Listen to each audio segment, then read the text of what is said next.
everybody. Welcome to the South Australian Sports Show. I hope you can stay with us for the next hour. Nearly cleared this COVID lockdown, all gone. Sport back up and about. So we're looking forward to this week as I welcome Barry Curtin to the show. Baz, how are you? Hey, mate. Very good now. Yeah. Last couple of weeks, mate, the Olympics have been on TV. Fantastic, have you got right into it, or are you just sitting on the edge? Where are you with it? No, mate, I'm into it. I'm right into it, yeah. It took me a little while. It was you that got me there a few weeks ago when you started talking about the women's eights and the rowing. I thought, I love that. Yep. Yeah, you did well there. Yeah, that's right. They're still going, aren't they? They're still out there rowing, yeah. But no, I'm into it, mate. Yep. I'm into everything that's going. I think it's fantastic. Well, you know, it can be heartbreaking as well, and that's what I love about it. There was a guy the other day, mate, I don't know his name. He wasn't Australian. Yep. But it was in the long jump. Yep. And all he had to do was clear 8.15 medal. Yep. Big medal, right? That's all he had to do. Yep. And he'd done that a million times, so it's not an issue. Yep. He'd accumulated that many points. That's all he had to do, jump that 8.15. Yep. He come flying in at 300 mile an hour. He got to within about 10 metres of the step to go. Hammy. Oh, hammy. Now, you've got to start feeling for these blokes because it's virtually 5 years, Phil, of training, isn't it? It's more than that. It was probably more. But you know what I mean? Right. Yeah, it's right. unbelievable. It's like the cyclists at the velodrome when the front handlebars break. Yeah. You go, I mean, this one I know is his. It's unbelievable. It's staggering. And I looked at the guy and I thought, mate, how sad is that? You know, and immediately, that's what I love about the Olympics. Immediately, a teammate came up to him and just gave him a big hug, you know. And you look at that and you go, wow, you know. Yeah. Poor bugger there, but, you know, 5 years. And then bang, it only takes one little, doesn't it? The old tweak of the muscle. One little one, and mate. That's all it takes. So yes, mate, in answer to your question, right into it. Love it at the moment. All right. Loving it. Let me ask you about Emma McKeon. Yep. She's a beauty. So Yep. more medals now than any other Australian. Yeah. So she's passed the great Ian Thorpe and gone past him. And he's the one we talk about. We talk about swimming. It's Thorpe or Dawn Fraser, isn't it? If I said to you, who's your favourite swimmer? Oh, Dawn Fraser. Yeah. Ian Thorpe. You know, you don't even go, and no disrespect to Grant Hackett and all the other great swimmers, but you go, Liesl Jones or any of those. Yeah. But I want to ask you this, and Titmus has been outstanding. Brilliant. Coming out of they've just, you know, this week they're back into Darwin, but if I said to you, just the average guy walking down the street, who was the best swimmer at the Olympic Games, would you say that it was Emma McKeon, or would you go, no, it was Titmus? Well, that's a flip of the coin, really. But I would say McKeon, without a problem, because of the way it was built up. And she handled the pressure so well, that girl. Titmus?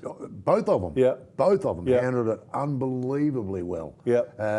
Because you've got every right to be a little bit jumpy, don't you? Absolutely. You know, before you jump in the water. 100%. But You've got to be a bit on tell the edge. Whoever is the swimming coach of Australia, I've got to pat him on the back because I did not see one Australian swimmer that looked to me like he had, or she, had an issue. Had a bit jumpy or edgy or whatever. So, and our swim team.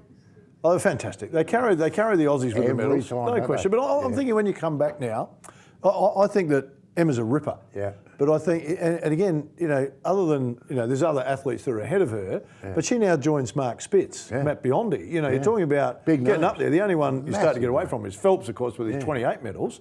But it just doesn't feel that she's getting all the accolades that she deserves for what she's accomplished. Yeah, no, I feel like she's kind of, you know, you've done really well, and and there's a little article about her. Yeah. But I feel like she could walk down the street and no one would know who she was. No one knows who she was. Yeah. And I just think that's so wrong because she's such a superstar. Yeah, for within us 6 now. months they will.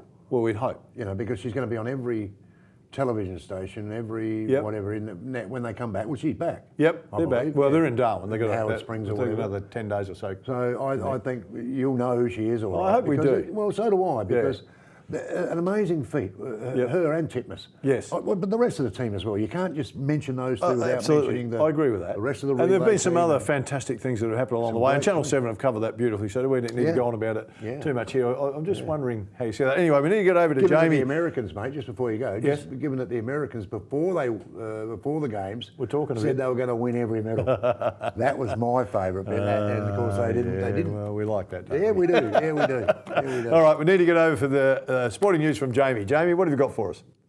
Cheers, guys. Well, after last week's lockdown, it's good to be back with the news. I'll be running you through what sport has been happening with SA Sports Show's weekly wrap-up.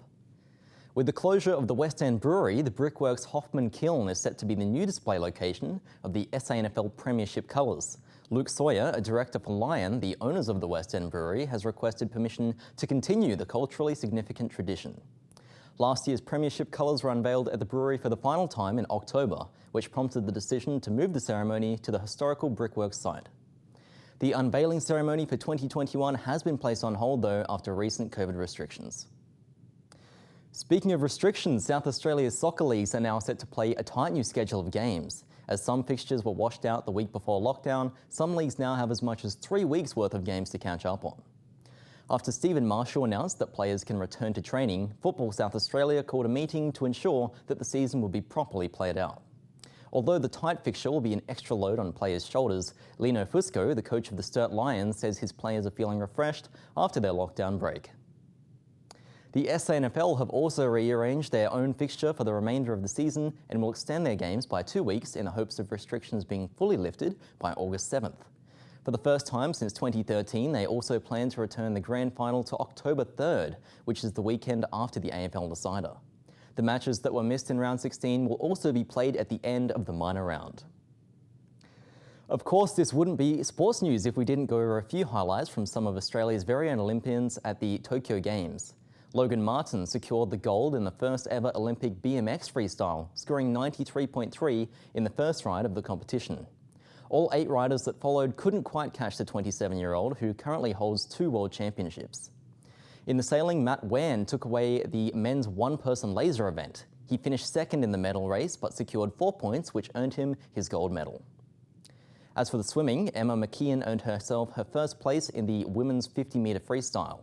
She now holds an Olympic record time of 23.81 seconds after completing a sweep of the 50 and 100-metre freestyle races.